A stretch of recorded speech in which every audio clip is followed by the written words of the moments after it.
Be advised that Linden's Guide to Croatia contains subject matter, topics and content that could be disturbing, upsetting and sensitive to some viewers. Your discretion is advised at all times throughout this vlog, and I thank you for proceeding to watch it. Before we begin this mini documentary, let's cast our minds back 40 or so years to the Cold War. The way Yugoslavia worked after the Second World War was that it was led centrally in Belgrade by Josip Broz Tito, a communist partisan during the Second World War. Under Tito, any racial tensions between the South Slavs were mainly subdued. All were united by one key economic and cultural ideology, Titoism. Josip Broz Tito died in 1980, and just a few years later, the cracks in communism began to show, with glasnost and perestroika ideologies coming into effect in the Soviet Union in an attempt to liberalise the political system there in the mid-1980s. In the late 1980s, revolutions occurred across Eastern Europe and the Balkans, with leaders such as Nicolae Ceausescu being overthrown, and many more revolutions that threw the Iron Curtain wide open. Yugoslavia was no different. Even though they were non-aligned, that being neither allegiant to the USSR nor the USA, the country's structure was such that the League of Communists ran the nation, with a representative from each nation under Yugoslav rule. Those being Vojvodina, Kosovo, Serbia, Montenegro, North Macedonia, Bosnia, Croatia and Slovenia. This solution worked to keep the country together under Tito. However, it would become clear that power was becoming increasingly centralised in Belgrade after his death, with Belgrade, and particularly Slobodan Milosevic, forming a kind of voting bloc with Vojvodina, Kosovo and Montenegro, which is observable even in today's borders. On January the 23rd, 1990, it became clear that tensions were coming to a head. In the protest against this centralisation of power, the Slovene, Croat and Macedonian delegates at the League of Communists would stand up and leave. The League of Communists was soon after disbanded, and elections took place in each Yugoslav republic. On June the 25th, 1991, both Slovenia and Croatia declared independence, with Franjo Tudjman being elected leader of Croatia with the HDZ. Serbs were a significant ethnic minority in Croatia, who had all too clear memories of the Second World War and their persecution during the Holocaust, which the Ustaše, who controlled Croatia between 1941 and 1945, were enablers and perpetrators of. It is argued therefore that this was the undercurrent behind much of the Serbian opposition to independence. Soon after this declaration, Serb rebels in Knin blocked off key highways by way of protesting this move, with Croatian special forces attempting to alleviate the situation. They were met by Yugoslav National Army jets, who turned these helicopters away, which marked the start of bloodshed, trauma, anguish and war in Croatia. Serbian loyalist forces soon took control of swaths of Croatia, forming areas known collectively as Srpski Krajina. In particular, this proclaimed republic included towns like Knin and Vukovar, the latter being where Serbian forces massacred 200 confirmed victims and where a further 60 were presumed dead.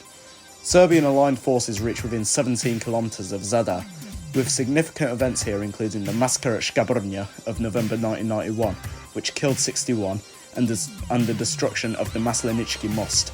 Zadar was besieged for 2 years in the Croatian War of Independence, which eventually came to an end on the 5th of August 1995, with the retaking of Knin in Operation Storm by Croatia.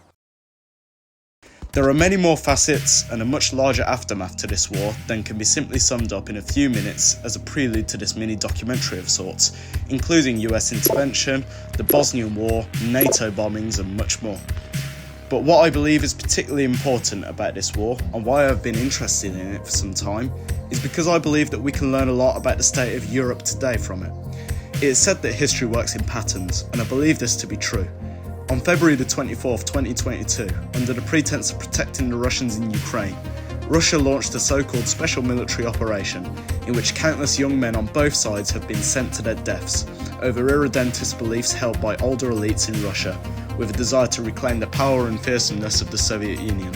Similarly, Slobodan Milosevic was a man who had lived through Yugoslavia's glory days, and wanted to cling on to the nation's power. Both conflicts focus on national pride, both conflicts focus on reclaiming glory, and both conflicts were unnecessary. What's up guys, Linden here, and welcome back to Linden's Guide to the World. It feels very soon after Lyon, I know, but that's because it is, technically. That's because there was a massive hiatus between Bulgaria and Lyon, because of COVID. But we are back. We are back to normally scheduled travel mini documentaries, as I want to sort of call this one, because the purpose of me going to Zadar isn't what most people my age, I imagine, would go for. It's a beach resort, yes. It's got some very picturesque sights, yes. But I'm going mainly to focus on the history.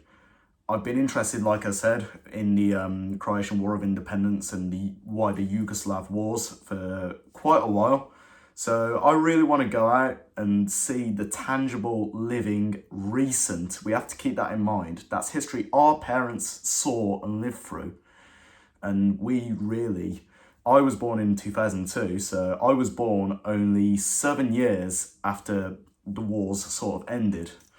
So it's really interesting to me. It's very recent history. There's a lot of living memory. There's a lot of physical history. So that's what I'm particularly interested in, and that's what I'm going out to see. Unlike most of my life, and unlike what I usually like, which is like routine and things like that, I mean, I've spoken about it twice. This is going to be very spontaneous, very unplanned, because what I want to do is I want to centre in Zadar, but I want to go out and around, see just what happened and just the effect that all of this history had, because it's all very recent and it's all very tangible. So that's exactly what we're going to go out to do, and that's what I'm really excited about. So we're off to the airport in an hour 15, so I will see you guys there. Let's go. Here we go, security done. Let's have a look at the deals on whiskey and then definitely not buy it.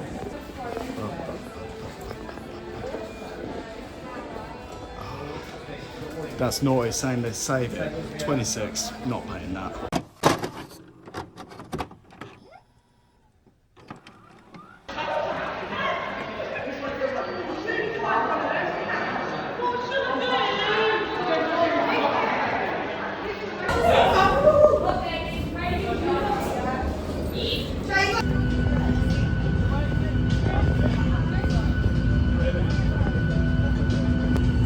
Okay, so a myriad of delays later, we are on the flight to Zadar, and I believe this is where the flight sequence begins.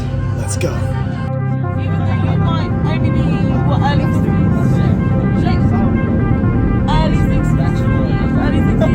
might not.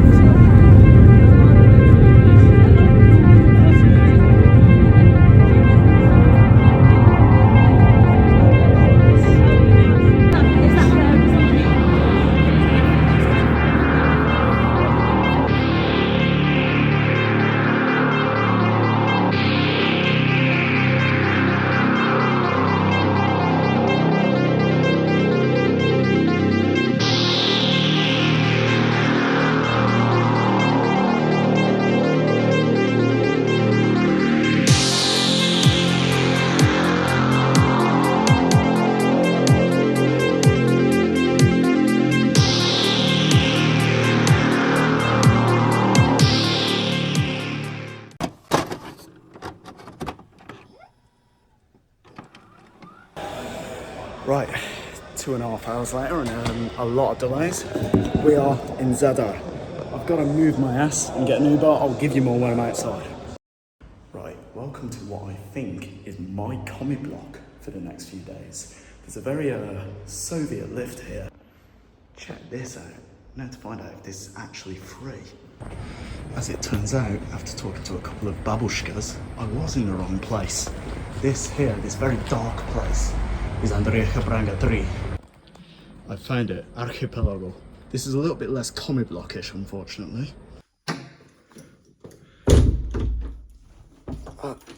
Okay.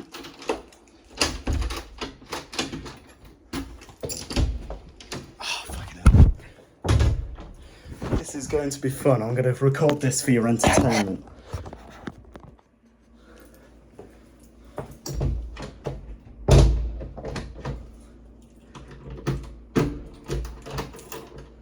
That's still on the outside. Oh. Okay. There we go. Is that locked? Yeah, I think that's locked. Okay, good. We've figured it out. One commie block later. Nearly got scammed on a taxi. The guy said on the taximeter I can do €7 per kilometre, and I said jebem matter Uber yay, whatever the fuck it was. Other guy picked me up from, I have their card. Other guy from Taxi Dalmatia Transfer did it off meter for €40, and I gave him a very kind tip. So thank you to those guys. And thanks to those guys, I'm in a nice air-conditioned room. Bloody hell, I've been needing this. After a long flight, a lot of delays, nearly getting scammed, going to the wrong commie block, using my Croatian to talk to a couple of babushkas to find out that I actually invaded and rang the bell of Ulica Andrija Hebranga 1, which is a whole nother commie block than this, not air-conditioned. It was fucking roasting in there. But yeah, this is my room. The key is in there, and we are good to go. It's bloody hot out there, and I need to cool down.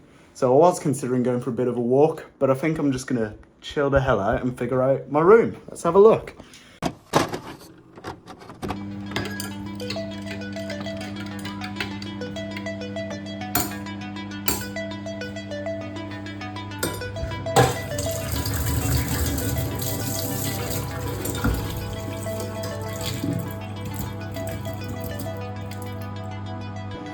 Morning guys, I have to be quick in case the other dude who uses this kitchen comes in, as there's packets of protein and stuff like that here. Obviously a gym lad, I didn't think to bring that.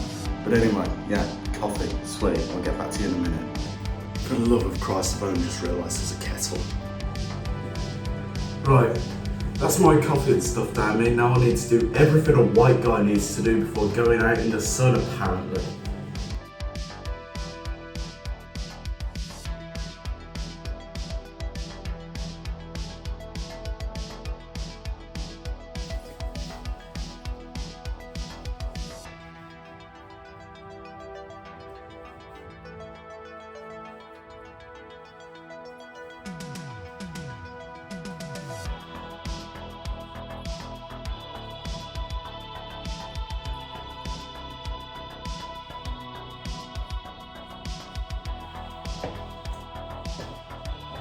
Let's go. So I believe where I am is Perivoj Hrvatski Hrada Spenika. So I believe that's the Park of Croatian Independence. Here's a little bit of history about the Homeland War, Domovinski Rat. Have a look at this. Yeah, definitely. A monument to the Navy. Very interesting.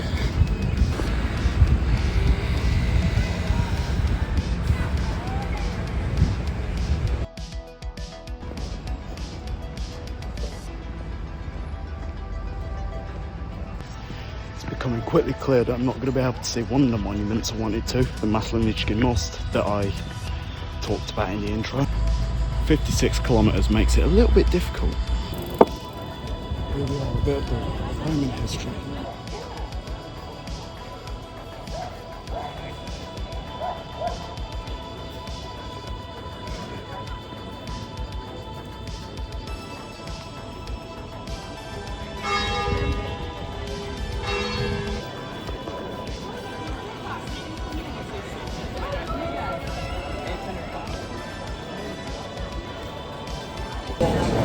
Found my way to a very nice restaurant in the ancient city. Outside, good airflow, exactly what I need because I am sweating bullets.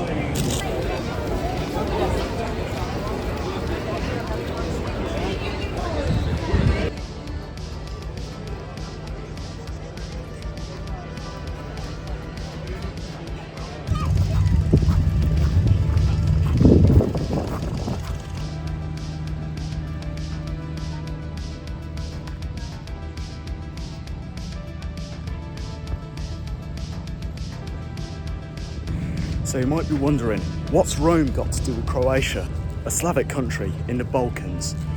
Well, of course, the Roman Empire spanned thousands of kilometres all across the Mediterranean, and Croatia's no different.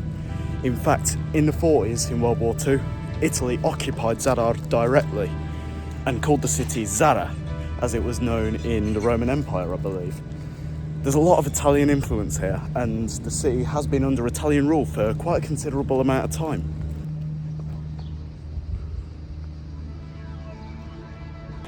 I'm in the cathedral tower now. It's very steep, but check this out.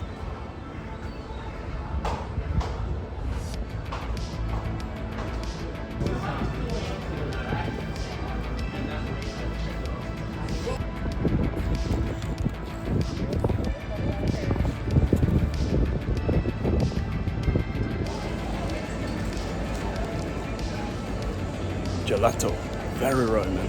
Dobar dan, Jana hike, molim. Jana hike, voda? Ah, I didn't see the door.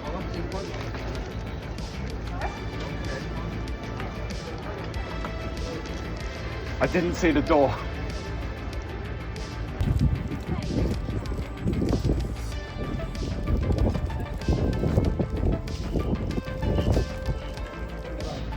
I've seen about everything there is to see in the old town.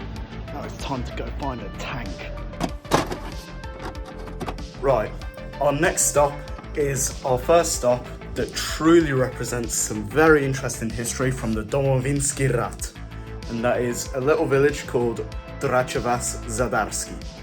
It's a village on a hill, strategically important, and it represents a turning point in the siege of Zadar, and it's where Croatian forces destroyed a JNA tank and pushed back, forcing the forces of Srpski Krajina to retreat. Let's go, I'm getting an Uber there, because it's a very long walk, but there's obviously quite a lot to do there and a lot to see, and it's very significant and important. Let's check it out. Yay, Twingo. Ja volim hrvatski historia, idem u Dracevas. Od Domovinski rat, da? Bog te blagoslovio. Hvala također, hvala. Hvala, dobar dan. Ciao. In the flesh, here are the front lines of the Domovinski rat, Dracevas, a turning point in the war where a Serbian tank was destroyed by Croatian forces and pushed back, restoring territorial integrity to Croatia.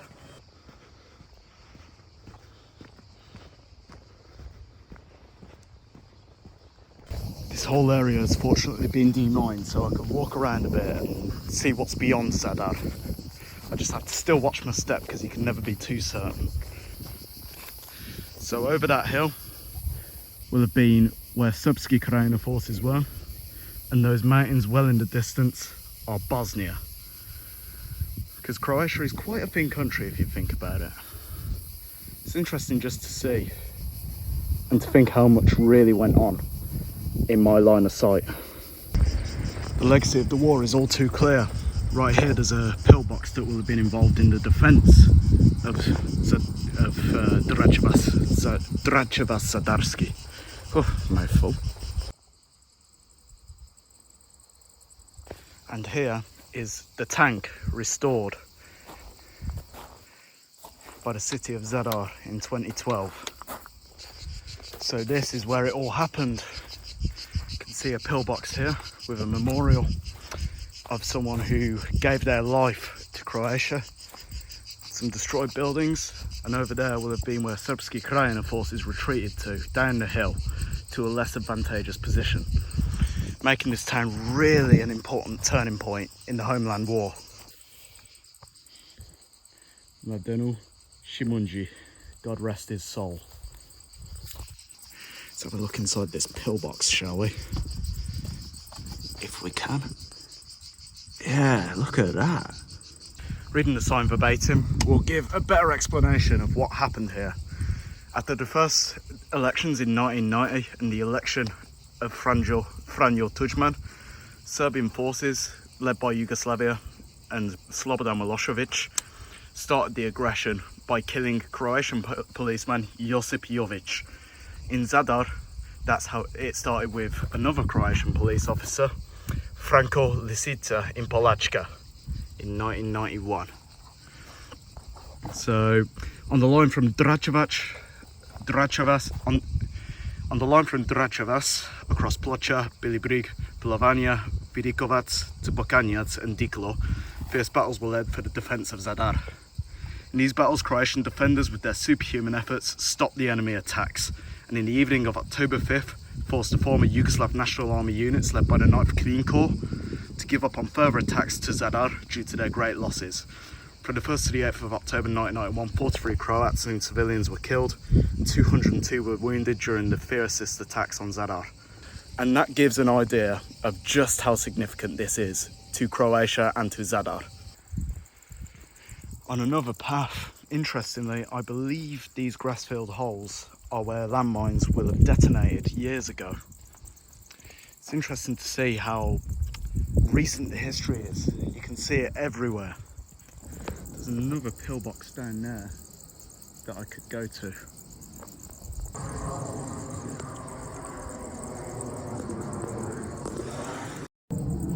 This triangle shows maybe where not to go. It is an olive grove, but red is for danger. And I don't want to trample on someone's wine. Let's keep going. Now, as for this building, I'm not sure whether it was bombed or whether it's just in that state generally. But either way, this whole town is a relic of the defense of Zadar and the brave efforts of the Croatian forces. Though it might not be the best idea to walk down this field to see that pillbox in the flesh and up close, you can still see its strategic importance for Croatia. A hilltop position looking down on Srpski Krajina forces will have certainly helped Croatia defend its territorial integrity.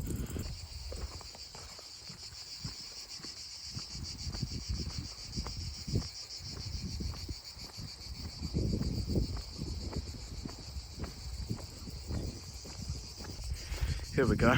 Here's another building possibly destroyed. You can still see bullet holes from the battles that took place 30 years ago. Now, this is all, of course, history now, and history that I wasn't alive for. But we must remember that there are people living here who lived through it, may have lost sons, may have lost friends, may have lost brothers, may have lost family, and we mustn't forget that. It's sad how nations that should supposedly be brothers went to war over territory and greed. It's a beautiful viewing points down to the sea from here, but I have to be careful where I go because the lines between public domain and someone's gaff are very blurred.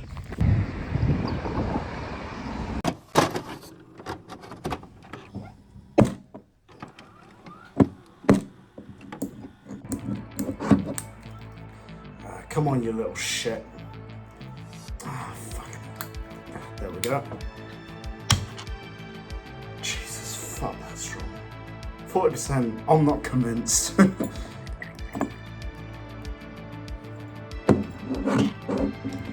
Right. Close.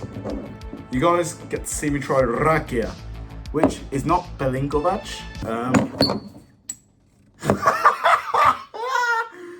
Oh my lord!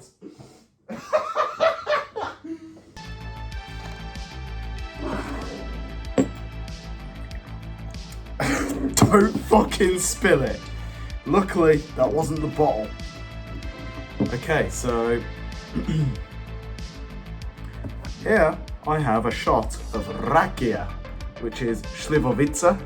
Now, I was advised by a very good man I met, a Croatian running champion one year, Duje Bedisic.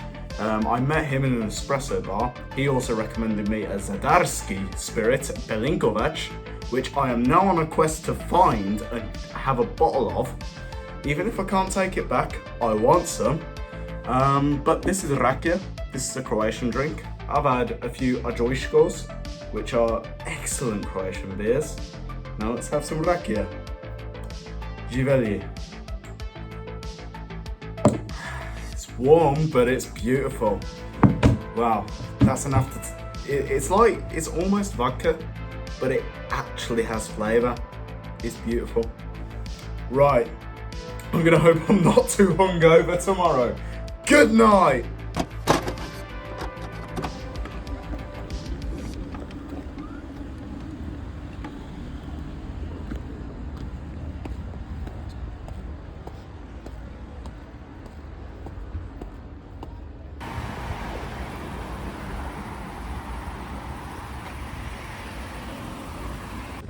Now this is something you can only discover at night. I found a way up to the actual wall of ancient Croatia. Let's check it out.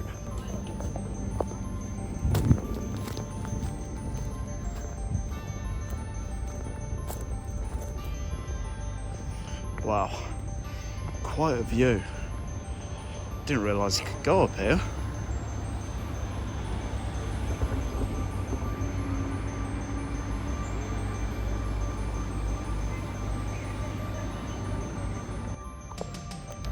What a beautiful sunset. Not that there's any sun left, but you can still see the streaks of orange and blue. I hope you can on the camera at least. So for breakfast, some Croatian food, burek sa sirom.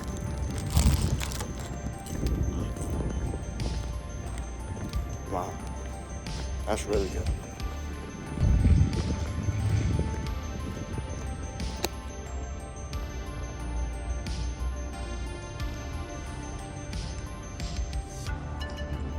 There's always somewhere new in Zadar, and I found a nice little place to sit and have my burek sa sirom. I just hope that nobody walks out that door.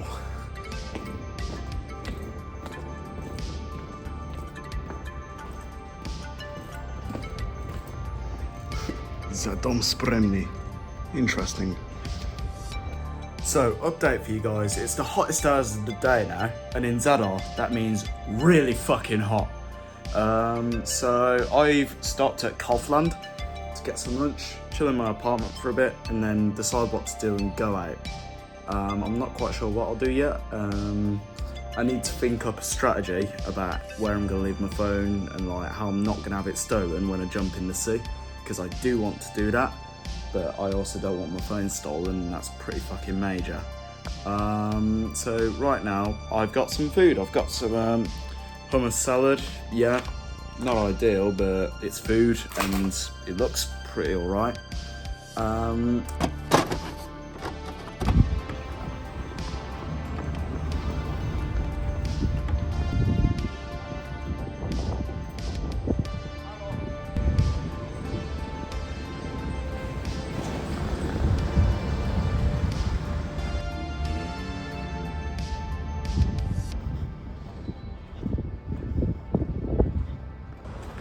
World War II's destructive effect on Zadar is extremely clear around this area of town.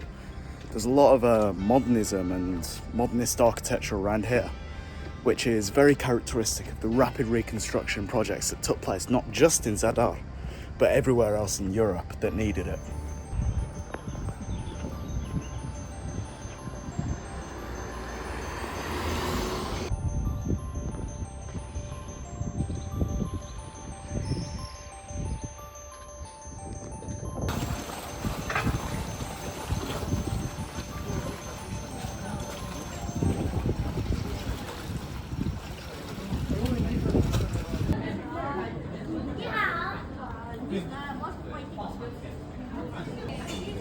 Can't decide.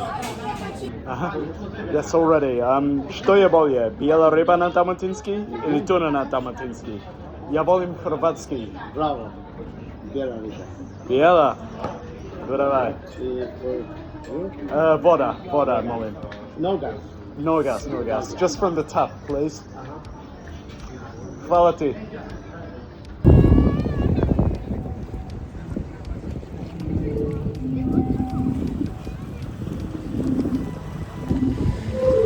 The sea organ is a perfect example. Scientists spent so long questioning whether they could, they didn't stop to think whether they should. You know, I thought by going to Zadar, I'd gone off the beaten path. I was slightly wrong.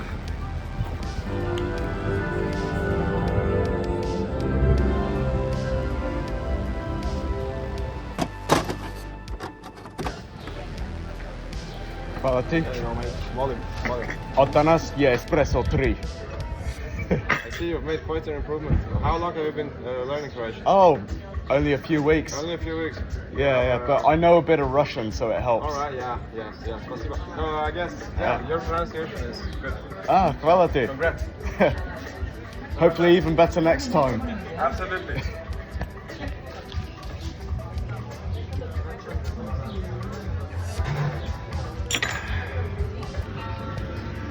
Jecie wapy?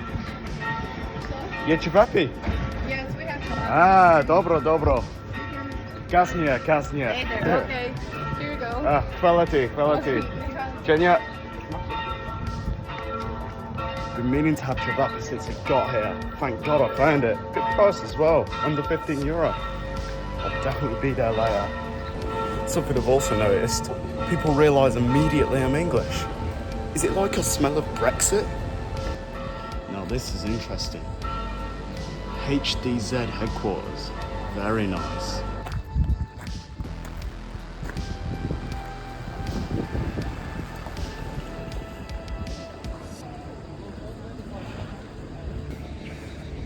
This place is the gift that keeps on giving.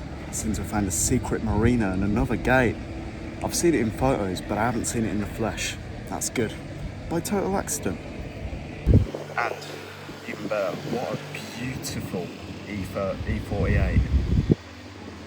Amazing.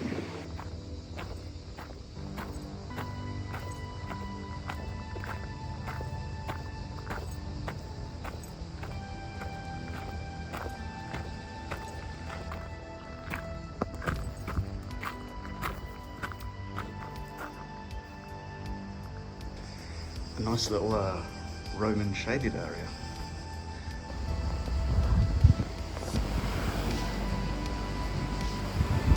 Can I be asked to go to the entrance? No.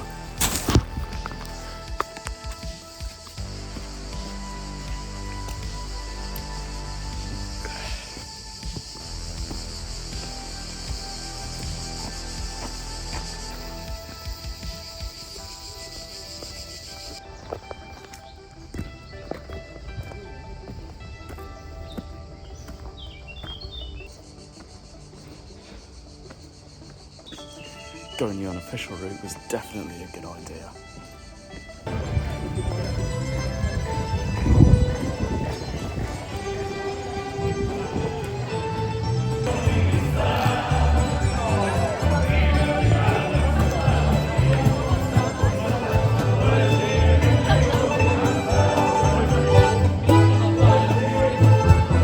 Right, I'm at a restaurant now.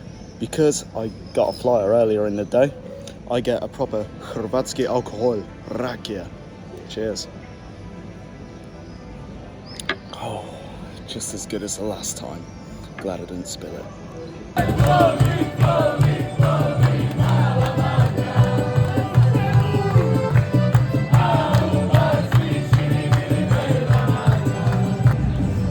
Croatia is fucking nuts, I love it.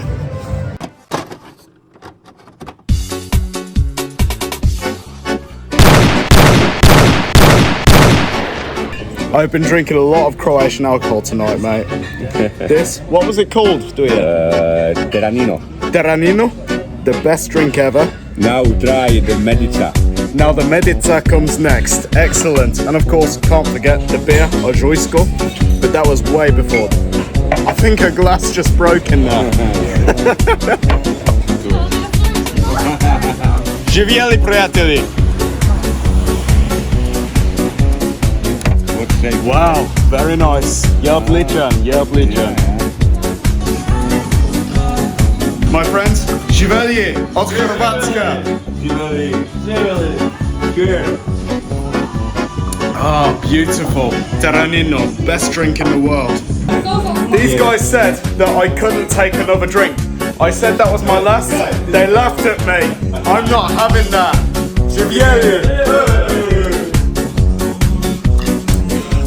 Dobro. I can't lie, I've drank way too much, but Kaci u Hrvatskoj. Živjeli.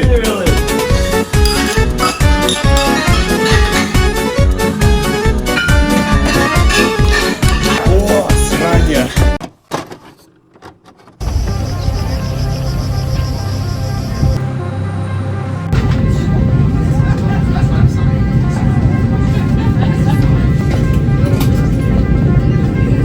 Ladies and gentlemen, once again, we're going towards Birmingham.